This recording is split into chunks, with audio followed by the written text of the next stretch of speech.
Know that they ride or die. Know that they ride or die. I keep waiting by my seat. Know that they ride or die. I keep waiting. What's up, guys? How you doing? Thanks for having me. I hear most of the crew is out blitzing right now. Really excited to be with you guys today. It's going to be formal and informal. So I actually have some stuff that I've put together, but I want it to be something where we get done what you guys want to get done today. So a little bit about myself. Anytime that I get asked by Aaron or Tyler, Adam, or any of these guys to be a part of this company, I always say yes because I care about these guys. And we work together, and I just know what they're about, and I know what they're building. And so if there's any way that I can add value, the answer is always yes. Every year that goes by, my life gets further away from this job, but everything I do on a daily basis are the skills that I learned in this industry. It's persuasion, it's communication, it's leadership, it's problem solving, it's management. And so, I guess kind of what I could say is what you guys are building, it truly is changing lives. And specifically, it's changing lives of people that have never had a skill set, that when they come and they work with you because of your leadership, it transitions into something that they can take care of their family, and ultimately they can go give back and make a difference in the world. So that's what we're going to talk about today. So it's 2023, and it's going into how can we create momentum for 23. So I want to just go through some very, very simple practices that I do it in my daily life. So I'm not telling you guys anything to do that I don't practice on a daily basis. But this is just a promise, and the whole idea of this thing is Smart Money series, and it's going into finances. But I'm going to take it a little bit different direction in the fact that I don't see money, or I don't see wealth as money, just capital.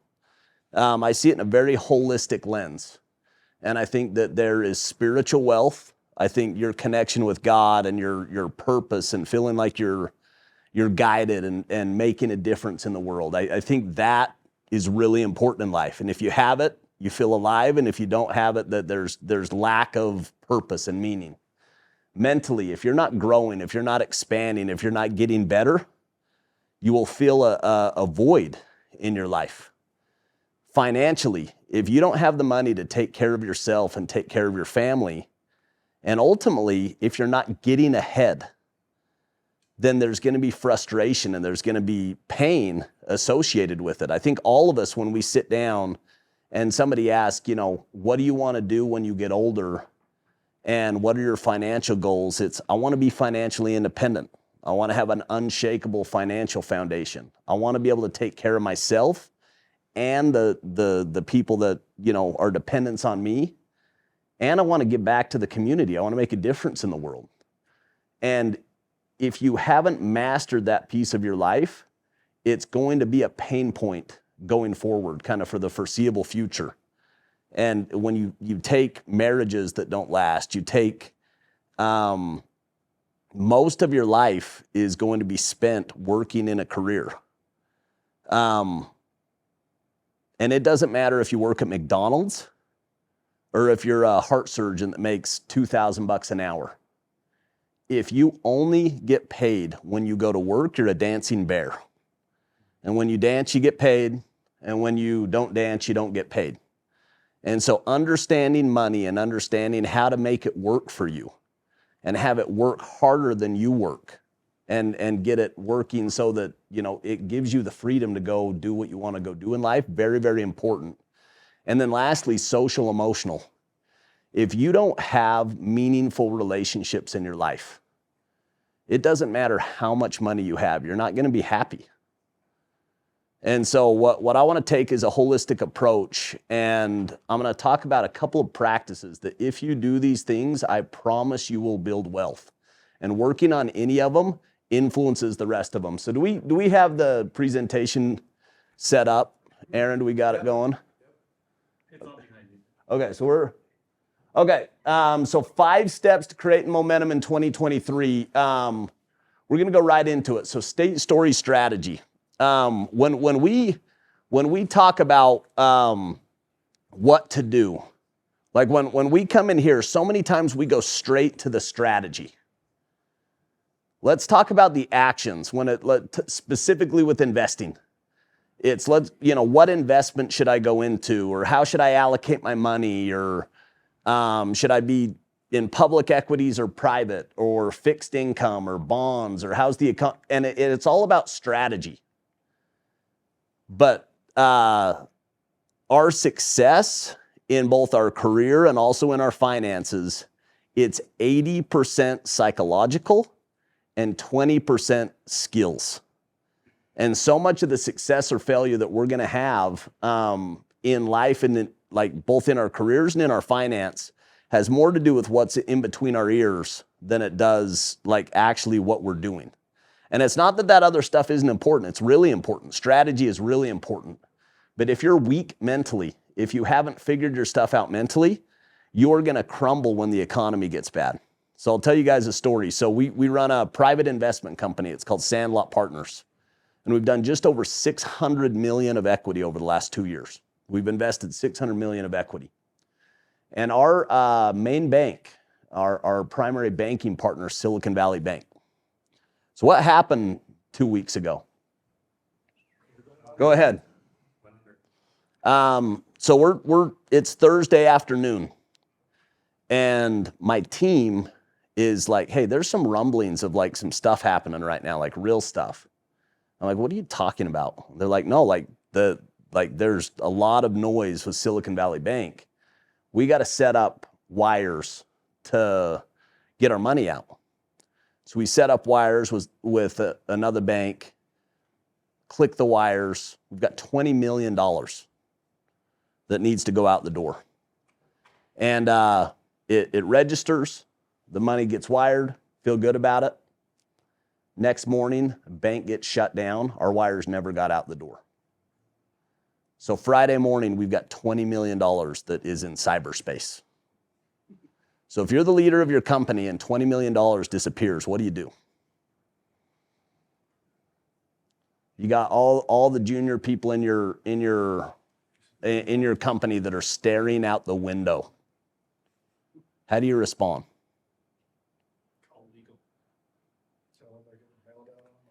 So I walked in, I just said, boys, enjoy this. We are in a moment. And I promise you guys, we'll look back 10 years from now and you'll remember when Silicon Valley Bank went under. So put a smile on your face and enjoy this moment. And you got people that are this relief steps in. And it's we got to lead. Right now is time to lead. So you go analyze the situation. We figure out Silicon Valley Bank has 200 billion of assets. Our deposits, aren't completely at risk.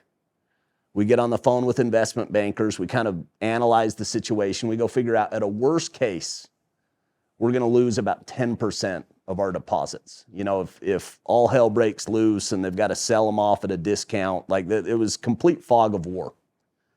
And so we progress a little bit further, and so 20 million bucks, 10%, it's a $2 million loss to our investors. It's our investors' money.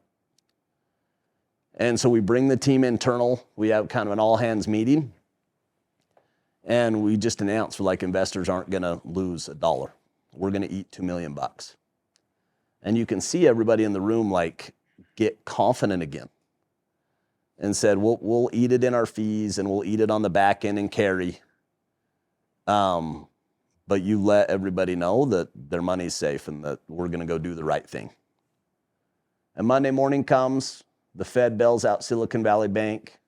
We don't need to eat $2 million. We don't have to eat a shit sandwich on Monday morning. But we'd made the right decision in the moment. But it was a psychological and emotional exercise. It wasn't a strategy exercise. All the stuff to do was very obvious. But it was, can you navigate and can you show up when it's time to go show up? And so we got to win. We got to get strong mentally. So you've got state, story, strategy, and it's in that order. we got to have the right mindset, and then we got to have the right story. And once we get the right mindset, and once we get the right story, then we can go put a strategy that's really effective on how we go navigate, whether that's our bodies, whether that's our education, whether that's our profession, our business, and also our finances. So let's keep kind of jumping in. So number one step to create momentum, and this is practices on a daily basis. Step number one, feed and strengthen your mind. Every day, preferably in the morning, do something to feed and strengthen your mind. For me, I've got a practice that I do on a daily basis, and an experience, a belief is a poor substitute for an experience. So I know I did this with you guys last year. I'm going to take you guys through it. But this is something that I do on a daily basis, that I'll wake up, I'll do a meditation, I'll get in an abundant and grateful state, and then I'll go through 3 questions. So I'm going to take you guys through that if you're good doing that right now. So do we have the music? You want to cue up the music? Okay, I'm going to ask you guys. So this is just an ask right now, and having it be virtual and having it be in this environment, my ask would be that everybody participates all out. That you just go full in for like one, be with me while we're here right now, because I can promise if you go through this, you'll get it. And it's not me telling it, it's just you'll experience it. So let's go through this. So can we turn it up? Okay, so I'm going to take you guys through a little breathing exercise. So the whole point is that we alter our physiology, that we go shake things up, that we feel different. So I want you to close your eyes. I want you to sit back straight. If you're in virtual, do the same thing, back straight. If you can, if you're driving, make sure whoever's driving keeps their eyes on the road, everybody else virtual, or everybody else back straight. Now I want you to go through a set of breathing. So I want you to breathe in deep through your nose. Hold, and then release.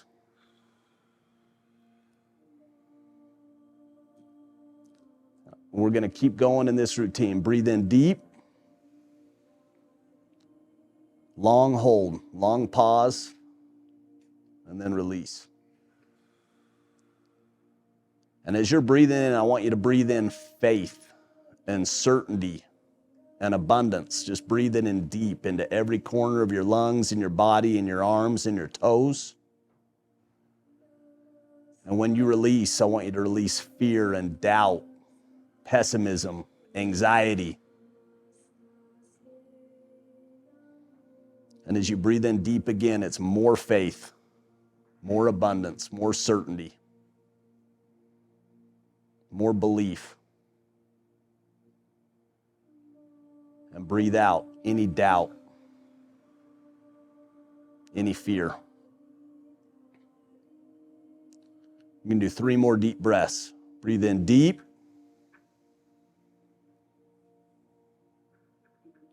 Breathe in light, breathe in love, clarity, and breathe out doubt and anxiety. Get it out of there. 2 more breaths. Breathe in hope. Breathe in faith. And let out any fuzziness, any uncertainty. And notice right now, notice how you feel. Notice your fingers, notice your shoulders, your legs, your feet. Just be present right in this moment. 1 more deep breath.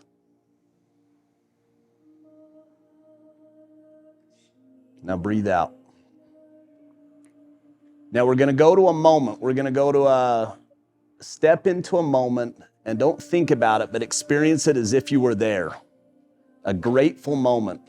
Step into a moment that you could be completely and totally grateful. And don't think about it. Step into it and experience it. What were the sights? What were the sounds? What were the smells? of this moment that you were completely and totally grateful. Experience it. Enjoy it. This special moment that you could be grateful.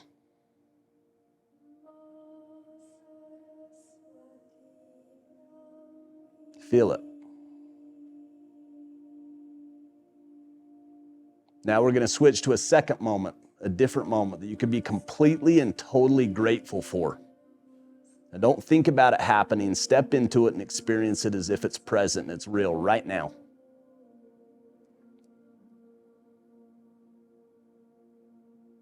The special moment that you're grateful for, this gift that you got to experience.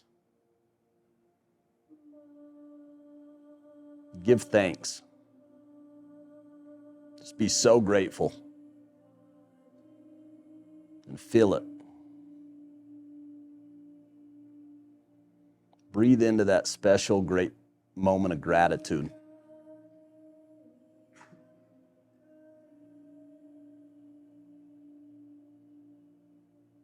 Now we're going to do a third moment, a different moment. Step into this moment as if it's real right now and experience all the sights, all the sounds, all the emotions, all the abundance of this special moment. Feel it in your heart. Breathe into this moment.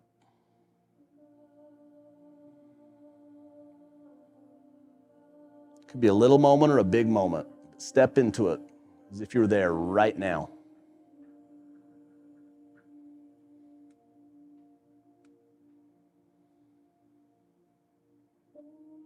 Now I want you to put your hands on your heart. Breathe into it. And I want you to think of a coincidence. We all love coincidences because we didn't make it happen. It was something that happened to us or for us. And think of something that's completely random, that you had no control over, that changed the course of your life.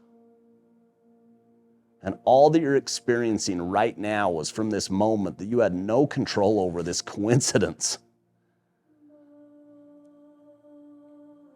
And give thanks for that moment, that coincidence. As you think about these things, you realize that life is happening for us. It's not happening to us, that there's something bigger at work, and that all these things are for our good.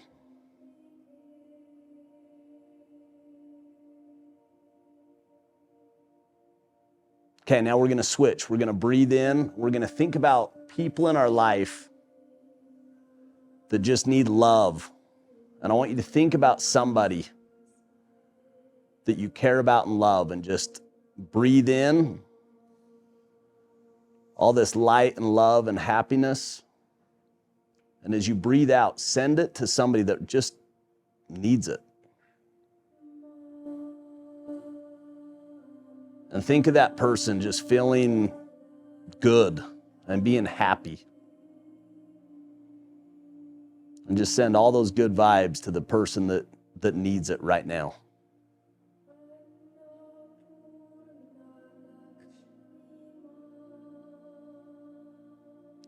And just feel how good it feels to give.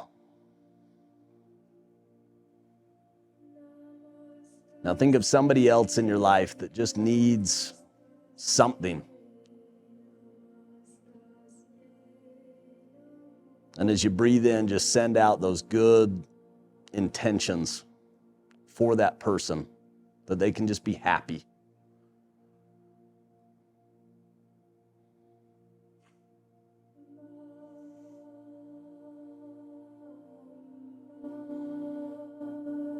And now we're going to switch. We're going to switch to an outcome. Think of a goal or outcome in your life that you want more than anything else, and don't think about it happening. Step into it as if it's done, it's accomplished, it's finished. And you get to celebrate all of the good and all of the success that comes from you stepping up to the challenge and executing on the goal, executing on the work, and now you get all the benefit and all of the success that comes with it, and think about the people in your life that get to experience all the good because you stepped up and you accomplished this goal. So think about this goal and experience it as if it's done and celebrate it. And think of the people that you get to celebrate it with. You did it. It's done. You accomplished it. It's finished. Give thanks. Now step into another moment, a goal or an outcome, something that you want really bad. And don't think about it happening or hope that it happens. Step into it as if it's finished. It's accomplished. This is done. You did it. And think of the growth. How much you grew and how much you stepped up to accomplish this big goal. And how good it feels and how much pride you have because you did this hard thing. Just breathe into how good it feels to accomplish this goal.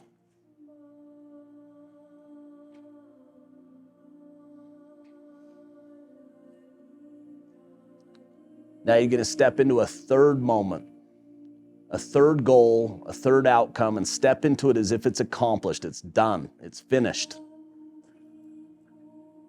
And you get to celebrate the victory with the people that you care about, and all the benefits and all the glory and all the accolades that come with you accomplishing this goal. You get all of them and you earned them. And now you become the type of person that can go do bigger things. Go help more people. Breathe into it. Just feel it. Give thanks. Experience it. Now I want you to think of a moment in your life that you were proud of. And not fake pride, but the pride that you get from earning something, from doing the hard work. Think of that thing that you did that you're just really proud of because you stepped up, you did your best.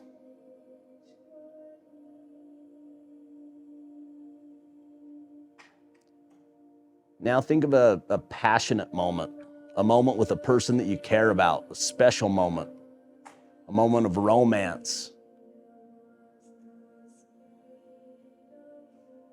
Think of that moment, a special moment with a person you love. And experience that moment.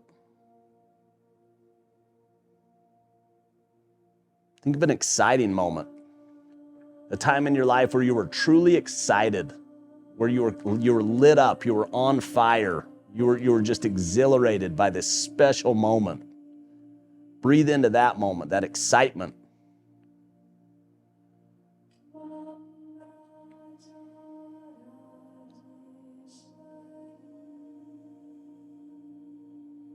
Now I want you to take all of these moments, the pride, the excitement, the passion, the gratitude, the accomplishments. Breathe in deep. Breathe them into your heart. Feel them and experience them and own them, knowing that this is you, this is the best you, this is you when you're at your best. This is the real you, without any of the fear or doubt or pessimism, anxiety. This is you when you show up the right way.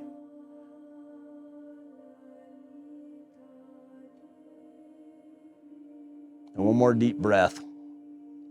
Hands on your heart. Breathe it in. And then breathe out.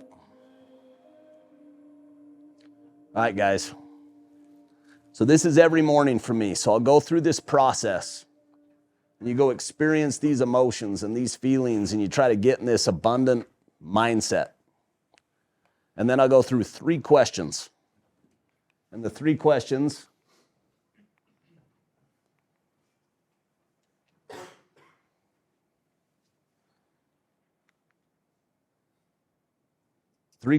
are these.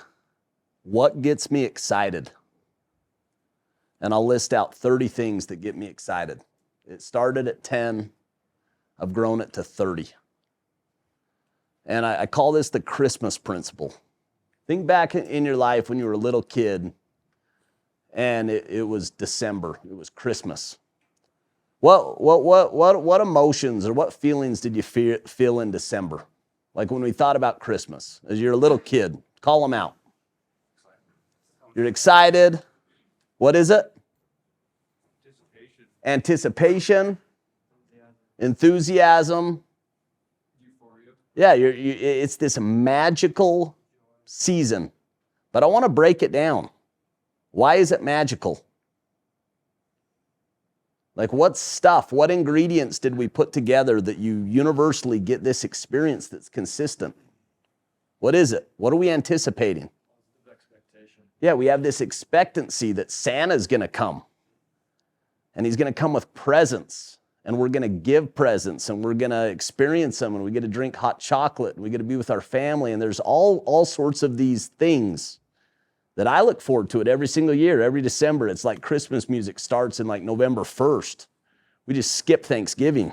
We just want to get it for 2 months. When you're little kids and you can't even sleep at night because you can't wait till the next morning. And so why would we not recreate that in our life with a lot of events? And it's not just Christmas. We get really, really clear on what lights us up. And I do that on a daily basis. And so I'll list out 30 things that just get me excited. So this is so personal. It's different for every single person. And it doesn't matter what the answers to this question are. What matters is that you know what lights you up. It could be a hunt. It could be a deal that you're doing. It could be a trip that you're going on. It could be a special date with somebody that you're anticipating, romance or love or attraction or whatever it is. It could be an investment. Whatever it is, I'll go through and I'll list out these answers to these questions. And the intent for this question is that you get clarity on what lights you up. And I just promise you will never have an issue with motivation if you're crystal clear on what you want and what gets you excited. So I'll do that on a daily basis. The second question, who am I?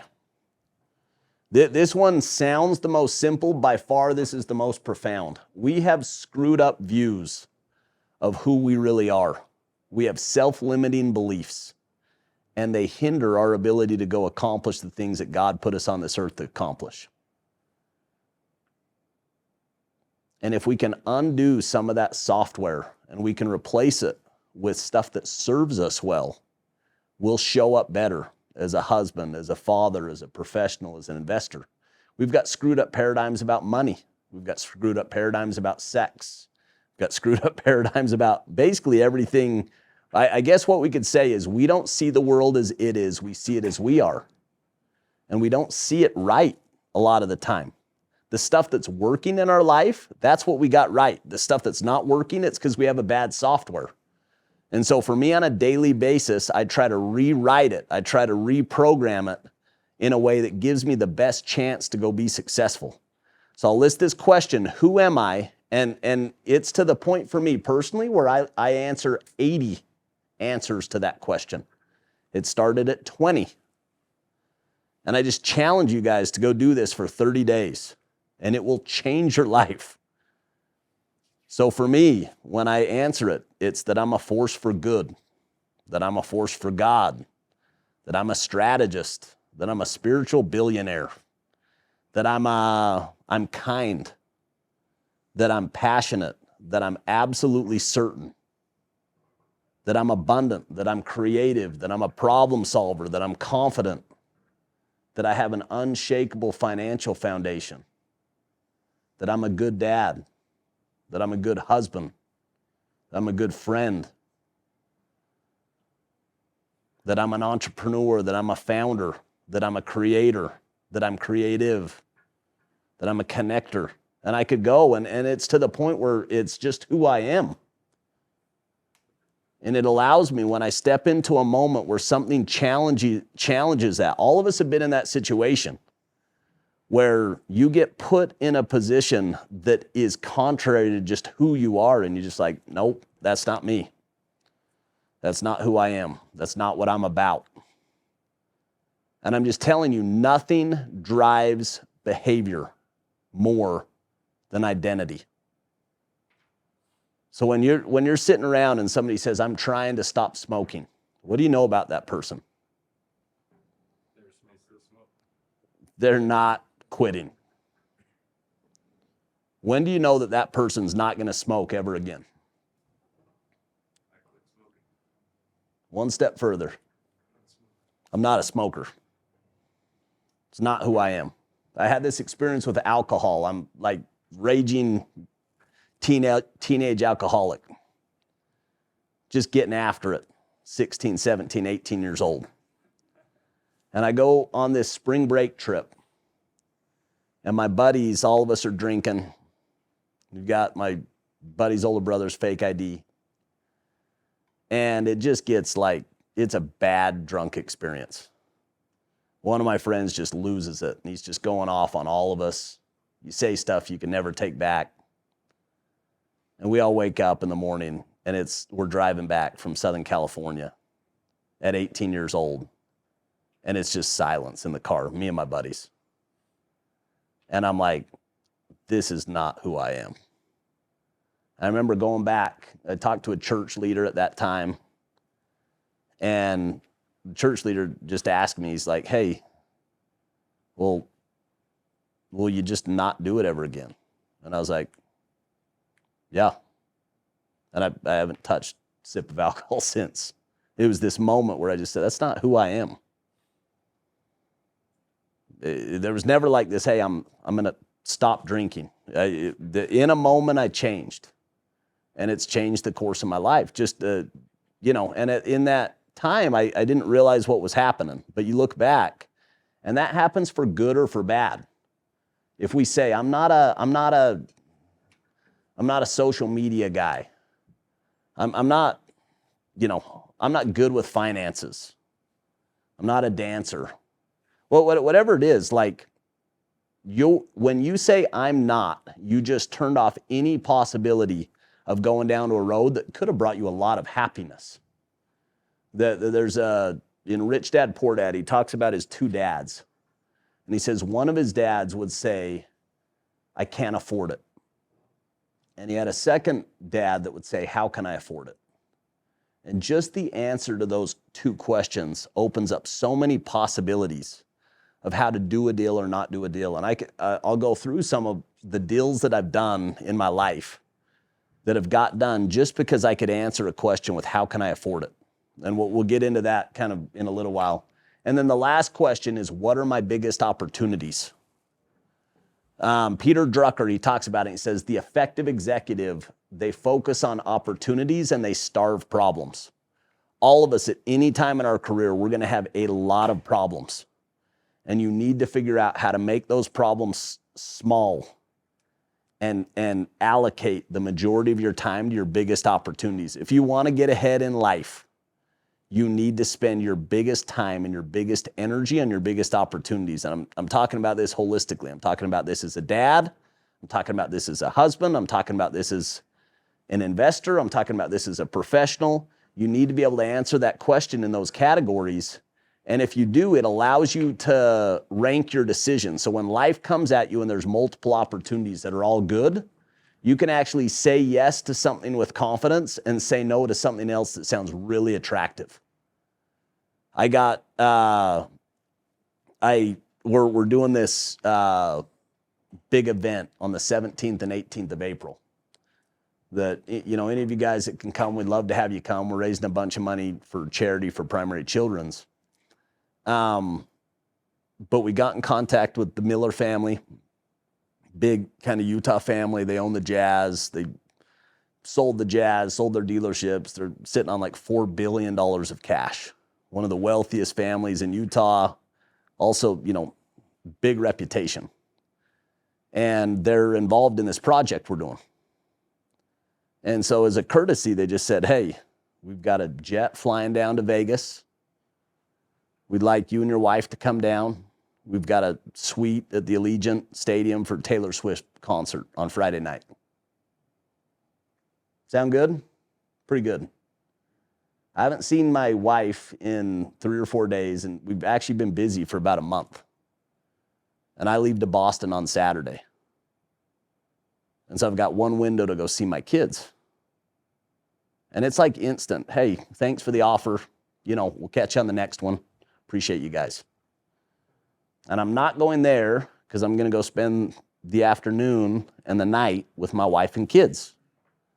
Because I've answered that question earlier a lot of times of what are my biggest opportunities. And my biggest opportunities for me is like when I have windows to be with my family, I'm with my family. When I have windows with my spouse, and life's busy right now. And I'm like, you can say no to really great stuff if you know what's better. And for me, I've made the choice of good, better, best. So it's really easy to, when I get asked to be at this event with you guys over other stuff, the answer is yes. And it's because my personal belief on life is that business is a spiritual game and that my mission on this earth is to serve, is to grow and to serve. And so if I can go connect with people and I can go add value in their life, that ranks higher for me than other activities. And so that's why I'm here. It's because Tyler and Aaron, I care about these guys. And they are building a great company and they asked me to come. And so I'm going to come. But it's from answering a question of what are my biggest opportunities. It's not accidental. It's not like I don't have other things to do. I've got a lot of other things to do. And as you get more success, your schedule's going to get tight and it's going to get busier. And the most effective executives, they know what to say yes to because they've identified what are my biggest opportunities in life. So those three. So I don't want to get too caught up on this, but I'm telling you on a daily basis, habit number one, if you wake up early, if you study something or listen to something productive, and you feed and strengthen your mind, you will be successful in 2023. You'll get stronger a little bit every single day, and you'll be in a different place a year later than you are when you get started. Number two, feed and strengthen your body. What happens to us when we're sick? How many of us have had an experience recently where we're physically sick? What happens to the world when we're sick? Everything shuts down. Like nothing else matters. It's like, you think about like all this high level stuff. When you get physically sick, your world just like shuts down. And so this body that we have one body. And you have to be, like, if you want to go make an impact for a long time, you need to make those deposits on a daily basis. And so on a daily basis, doing something that you sweat, doing something that you stretch, doing something that, like, gets your endorphins going, it will give you confidence and it'll make you better in everything else that you do. It's not just physical. It's not just like the pride that you get from having mastery over your physical body. It's the emotions that you get. It's these natural drugs that get released by going and working out. And so you just need to make this a part of your daily schedule. It doesn't need to take 5 hours. It can take a half hour, but it needs to be a half hour and you need to prioritize it. So that's number two. So for me, what it consists of in, like, I turned 40 this year. This is my jam. This is my routine. Wake up and study. I'm doing Peloton. I'm doing yoga. I'm cold plunging. I wish I could show you this picture on my phone. So my son, I'm in my cold plunge. This is yesterday. And my son comes down. And who in here is like cold plunging? Has anybody got into that? Like active? It's like my 2022 number one habit, not a close second. Like I love it. It adds, I hate it and I love it. But I hop in there, I'm doing the cold plunge, and my son comes down, he's 3.5 years old, and he just strips butt naked. And I'm like, oh, okay, yeah, it's cool. I'm gonna have a moment with my boy, we're gonna cold plunge together. He starts dipping his foot, he's not really liking it, and then he just takes a leak in the cold plunge, and I'm just laying in here, and I'm just like, I don't even know what to do. I'm just like, hey, can you go like to the bathroom and the toilet? He's like, I'm already done. Like, Touche, you are already done. I'm sleeping in it, but yeah, like cold plunge, HIIT workout. For me, it's less like heavy weights. I did CrossFit for a lot of years. At this point in life, it's like I'm doing some of that, but it's more body weight. It's more stretching. It's more get my heart rate going. I'll hit my golf simulator. Like that's something that just lights me up right now. So I'm trying to like put in work to get better there. But that's on a daily basis. I do massage, so I'm adding that in to my week. I do IVs, so there's like 2023, we just have resources that have never existed. Got somebody that comes to my house and does an IV, and I get hydrated and get like all sorts of good vitamins and stuff that makes me feel good. So I'm like, you got to invest in your body. We value where we spend our time, our money, and our energy. And you can't say I value my physical health and not put any time and any money and any emotional energy into making that a priority. So feed and strengthen your mind, feed and strengthen your body. Number 3, find a role model. I'm just telling you in life, there are people who are doing what you want to go do.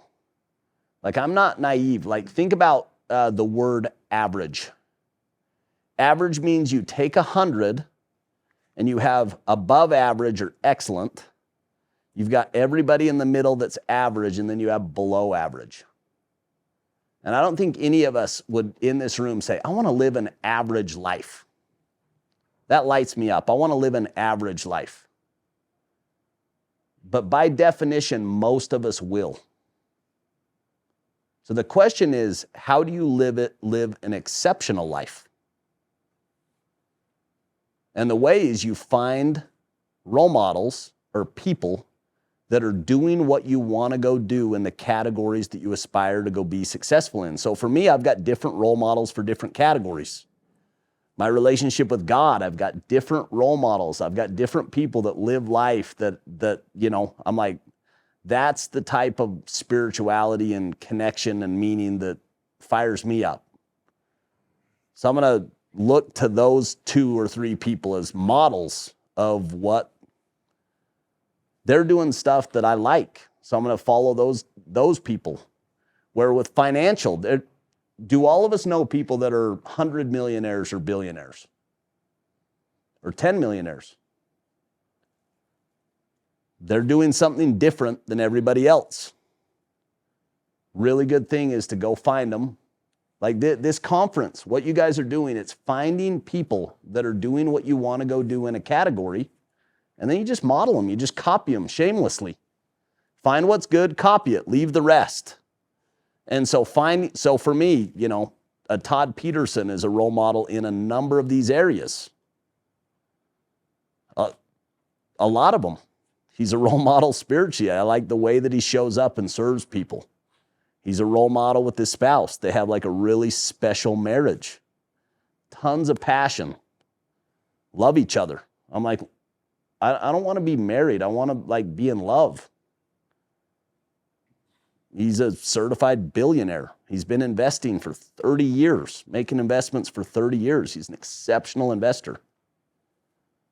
Gives back to the community in a big way. I'm like, that's what I want to be when I grow up.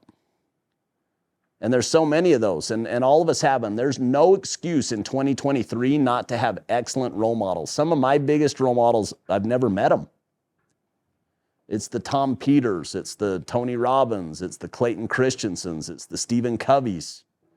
It's these people that are thought leaders that I really like the way that they see the world. So I challenge you guys, you got to figure out the roles in your life. Finance, there's 5 or 6 roles that matter. There's 5 or 6 things in life that matter. Everything else doesn't matter. Relationship with God, your personal growth, your financial stability, your investments, your profession, your relationship with spouse, your physical body. That's about it. Maybe one more. So it's figuring out who's world class in every one of those areas, and then and interview them and model them and emulate them. you just have to be deliberate in this. I'm telling you, you're not going to fall into success. You're not going to fall into a great marriage. You're not going to fall into like a really deep, meaningful life. You're not going to fall into millions and millions of dollars. It's going to happen very deliberately, brick by brick. So you have to have a plan for each one of those. A couple more. Proximity is power. I would just challenge you, birds of a feather flock together. Who you hang out with, your network will be your net worth. Look at your 5 closest friends. You will make about as much money as your 5 closest friends. And you'll have similar faith as your 5 closest friends. And you're going to have similar growth strategies, how you're going to go grow as your 5 closest friends. So you want to hang out with people that have shared values that inspire you to be the best version of yourself. And so this room is so important that you guys go take time out of your day, out of your week, out of your month, be on Zoom to be around people that are like-minded, that are going for it, that are trying to send it, that are trying to do something in the world. And so just being deliberate about being around people that are better than you. If you're the smartest person in the room, you're in the wrong room. If you're the wealthiest person in the room, you're in the wrong room. Like find people that just, they lift you up and they challenge you to be better. And I'm telling you, you will be better. All of us have experienced this, whether it's sports or whatever it is. When I'm a sophomore in high school and I get to play with the varsity team, you realize what the game is supposed to look like, and then you acclimate, you step up to the challenge. All of us have done this in our careers. The point is to be deliberate with it. A couple more. Give more than you receive. I'm telling you in life, if you have a transactional approach to your relationships, you're going to be really disappointed in life. You need to go adopt a philosophy that I'm going to go give without expectation. That I'm going to create value without expectation. That I'm just going to create so much value for the people in my life, and trust that always comes back to you in abundance. So I want to share a couple of stories for this with me. So I don't know when it was 2 or 3 years ago. I got in this habit of tipping, and not like small tips, like tips that are meaningful. And so I would go, to this day in my car, I'd go get $10,000, put it in a little fanny pack, and I just have it, and I try to go find opportunities to give. And the one that is the lowest hanging fruit for me is DoorDash. Because it's, when we order DoorDash, there's somebody that's hustling, that's coming to your house. Most of the time, it's a woman, it's a senior, it's somebody that doesn't speak great English. It's somebody that in their life, they've got a lot of responsibilities, and then they have a side hustle that they're just trying to get ahead. So they need the money. That's why they have their side hustle. That's why they're coming at 10 at night. Or 8 a.m. or whatever it is. And so I'll look for experiences to go do this. And I just want to share a couple with you because it like illustrates how this habit has affected me. So it's Christmas Eve and I'm with my family and order some food. Guy comes to the house. I hear the click on my phone.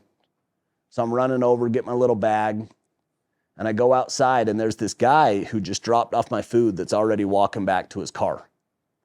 And I called to him. I'm like, hey, can you come back here real quick? And the guy turns around, and you can just tell that he's lived a hard life. He's got face tats kind of going up into his neck. His countenance is just hard. It's hardened. And he's kind of looking at me like he's almost going to fight me. It's the DoorDash guy.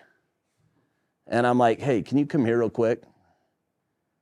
And I look at him and I'm like, hey, I just want to tell you thank you. I'm like, I can see that you're out hustling on Christmas Eve. You're serving my family. I just really want to tell you thank you.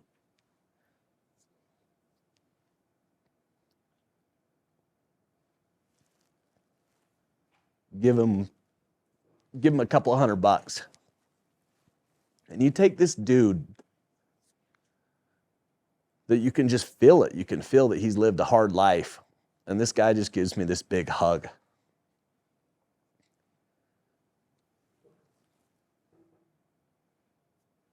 It's me and this guy I've never met before, just hugging it out on Christmas Eve on my doorstep.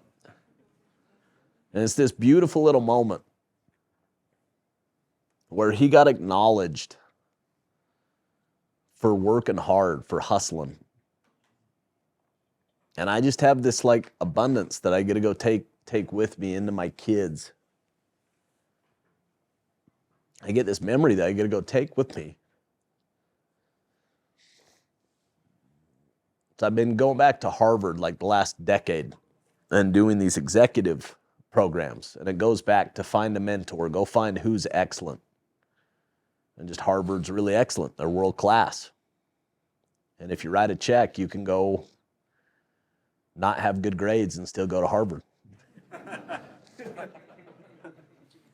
So I've been doing it for a decade. I've probably spent 250 or 300 grand going back to courses on strategy, on negotiation, on finance. And I'm doing a course right now with my business partner. It's called Owners, Presidents, Managers. So it's all, executives of companies with 10 million plus of revenue. It's the right circle to be in. I mean, I think there's 16 or 17 billionaire families in our cohort. I ordered DoorDash. And the way Harvard works, there's some security where they can only go out so far to the campus. So I go out to get some food for the night. And there's a guy, and it's this beat up car, like really beat up car. It's Friday night. And it's an African-American guy, wife or girlfriend in the front seat.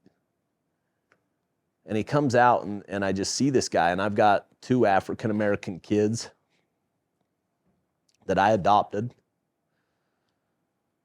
And I just see this guy, and I'm like, hey, thank you so much, for doing this on a Friday night. And he was super cool to me. And something kind of clicks, and I'm just like, hey, would you be willing to, hey, thank you. I'm a hot mess. And like the older I get, I swear I cry on demand. It's like my heart just opens and, can't turn it off. But I see this guy, and so I ask him, hey, I've got a tip for you, but I don't have any cash. Can you come back to, I tried to Venmo him, he didn't have Venmo, said, hey, can you come back to my dorm room? So we go walking up there, I'm just talking to him, go up into my dorm, and everybody else is kind of watching a baseball game or something. And I go get $1,000 and come down. I'm walking out with him, I give him the money, tell him thank you. And I just have like this picture, he obviously needed the money. Like this car is like on its last leg, and it's Friday night, and he's with his girlfriend or his wife running food around on a Friday night. And I just have this picture of him getting in his car and figuring out how much money I really gave him and just lighting up.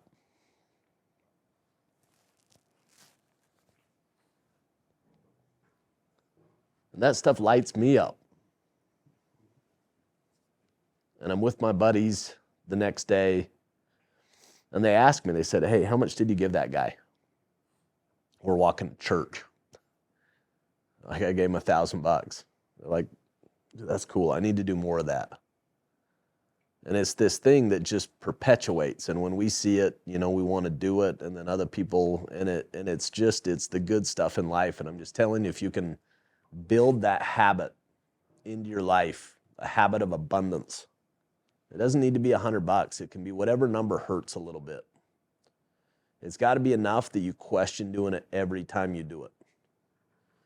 Because when you choose abundance instead of scarcity, when you choose to give instead of get tight, you just live more abundantly. And I'm just telling you, I don't know how to explain it, but I've seen abundance in my life as I've chose to give more abundantly. So it's those 5 things. That's what I got for you guys today. If you can get the habit of feeding and strengthening your mind, for me, it's waking up early and doing it in the morning.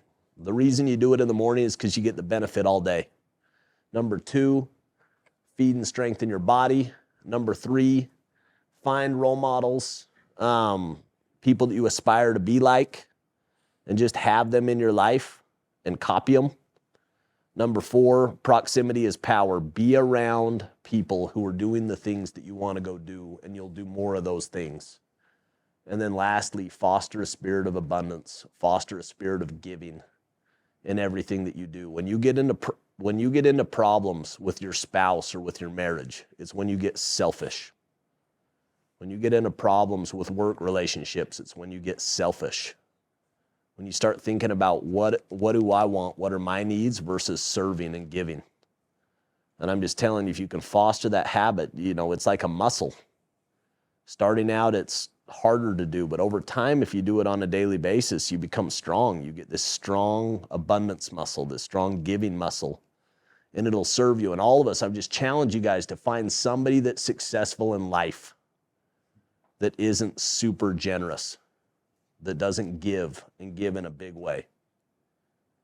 And for me, it's like, that's what, like, my view of the world, my philosophical view is that we're here to grow and we're here to give. And that when we're growing, we feel alive. And when we're giving, we feel, that's kind of the ultimate euphoria, is really giving in a meaningful way, serving in a meaningful way. And that's why you get so much satisfaction out of the job that you do. Like when it's meaningful, when it means something, it's because you're giving in a big way. You're not doing it half-ass. You're giving all of yourself to the people that you lead and serve.